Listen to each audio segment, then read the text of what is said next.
વાઘોડિયાના પૂર્વ ધારાસભ્યના પીએને ધમકી મળી હોવાનું સામે આવ્યું છે। ધર્મેન્દ્રસિંહ વાઘેલાના પીએ રાજેશ ગોહિલને ધમકી મળી છે। બિશ્નોઈ ગેંગ દ્વારા ધમકી અપાતા ખળભળાટ મચ્યો છે। ફોન પર મારી નાખવાની ધમકી મળતા રાજેશ ગોહિલે ફરિયાદ નોંધાવી છે। વડોદરાના પાદરા પોલીસ સ્ટેશનમાં ફરિયાદ નોંધાઈ।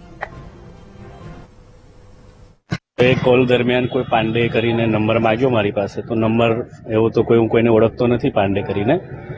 તો એ દરમિયાન એ ભાઈએ મારી સાથે થોડી બીભત્સ ભાષામાં ગાળાગાળી શબ્દોમાં વાતચીત કરી અને એકાદ મિનિટ જેવી વાત ચાલીને પછી કોલ કટ કરી નાખ્યો।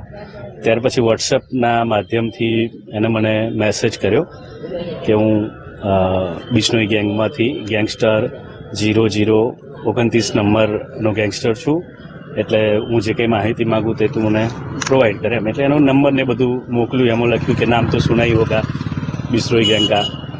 તો આવી રીતની એક ઘટનાક્રમ ચાલ્યો। ત્યાર પછી એના વોઇસ કોલ આવવા લાગ્યા। વોઇસ કોલની અંદર એને જનરલી એવું બધી ધમકીઓ આપી કે હવે તું એકાદ મહિનાની અંદર તારું બધા કામ તમામ ખતમ કરી દઈશું અને એવી અલગ અલગ પ્રકારે ધાક ધમકીઓ આપી।